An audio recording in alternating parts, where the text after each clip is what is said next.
Well, the Yildiz renewal has nothing to do with money. What does it have to do with? We'll break it down as fans have mixed reactions. And you got a new name at the target list for center back, and who's in, who's out. A day away from facing Fiorentina. Let's tackle the injury rundown. This is the AJC, your channel dedicated to Juventus. I'm Berto. Let's rock with your news. We're going to kick things off with the back line. Now, for a week now, we've heard things pick up around Thiago Gabriel. Yesterday, we heard that is the pick for Juventus moving forward. However, today, we hear from Lecce's general manager claiming that it isn't only Juve that's interested in the defender, but Lecce is extremely happy with the player and his progress, and he will be staying here this year. So there's either absolutely zero intentions for them to move him this season, or they're playing the game, getting ready to maybe up the asking price. So we'll just wait and see. But for now, that one might be out the window for January for Juve. So will they go a different direction? Will they go to Muaremovic? Well, Mirko Di Natale today claims he has got zero feedback from anyone involved when it comes to Muaremovic, and he's got nothing to add to it. So we don't really get anything, whether we still don't even know if Juve is actually thinking about bringing him back, even with the 50% sell-on clause that could really bring his value to 10 to 15 million in terms of a purchase from Juve. But today, we've got a new name to add to the center back target list, and that is 23-year-old Charlie Cresswell from Toulouse. Now, Toulouse, Damien Comoli, his ex-club. Is he going back to his ex-club to get help for Juve at the center back position? We will wait and see, but Charlie Cresswell has had a good start to the season, being a protagonist for them, and maybe, just maybe, Comoli is looking that route. We'll see. For now, that name goes in the back pocket. Now, the big news of the day is Kenan Yildiz and his renewal. We're a day removed from Giorgio Chiellini's interview, asking Juventini to remain calm as they continue to work on things with Kenan Yildiz. However, today, we hear that Yildiz is the one that is pulled back, that has stalled the discussions because he wants to focus on his performances and how the club does this season. But he's also stalled because it is not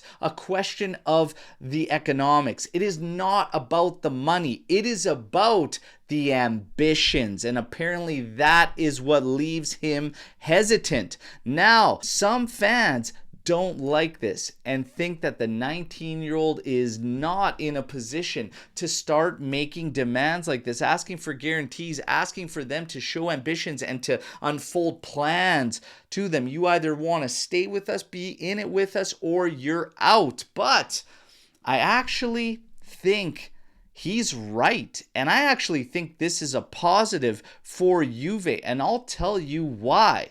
Because if you've been following this channel, you've been following me for quite some time, you will hear exactly what I'm about to say, and it'll be familiar to you because I said it during last season.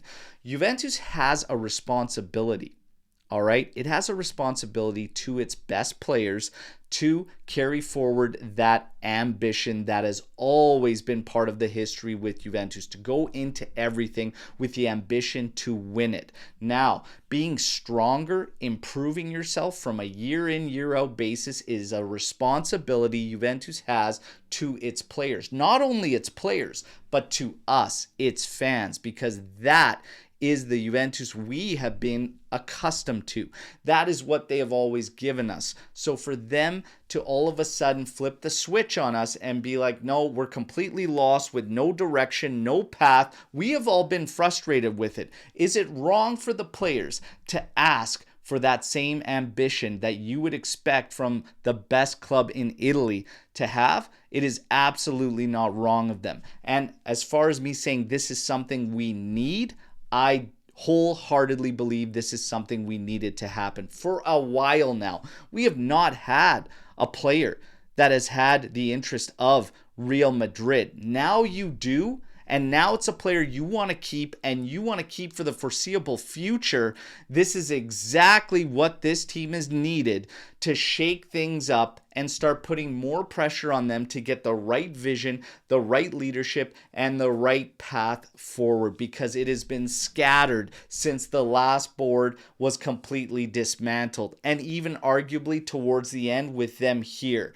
We need this to happen, and you need one of your key players to be that protagonist, to stoke that fire and to get it going. Because, hey, don't look to Yildiz. Don't look at him being in the wrong and saying, look, you're just a demanding 19-year-old. You can beat it. Absolutely not. He is asking for something that Juve should always be bringing to the table. It is their end of the bargain to its best players, and it is their end of the bargain with us, the fans, to carry forth ambitions and have a clear path and vision to follow. Him asking for what the plan is, what are our ambitions, he's not in the wrong. Not for me. Is he for you? Hit me in the comments with how you feel about it. Now, the injury rundown as we're a day away from facing Fiorentina. Cabal back in training today with the group. Still up in the air whether he's going to get that call to the squad list for Fiorentina. Vlahovic apparently will not be playing in the Champions League matchup. They're going to try to get him in for the Fiorentina game because they have concerns around the pitch when we face Bodo Glimt. So they're going to keep him out of that game, try to use him in Fiorentina's match. However, if he can't go, Openda apparently will be getting the start. And when it comes to Rugani, you saw my short video on it. He is out for a month with muscular injury. That's your injury rundown leading up to that matchup. And last, for the Azzurri fans, your path to the World Cup has been laid out. You will face Northern Ireland and then the winner of Wales and Bosnia. I simply ask you, will the Azzurri qualify for the 2026 World Cup? Hit me in the comments. That wraps up your news break. You know what to do, everybody. Like the video, subscribe to the channel, join our AJC army, but let's mix it up. I want to hear from all of you today what you think around that Yildiz situation. Is he in the wrong or in the right? I believe he is right to do so. Let's mix it up, everybody. Until tomorrow's edition, as always, fino alla fine, forza Juventus, ciao tutti.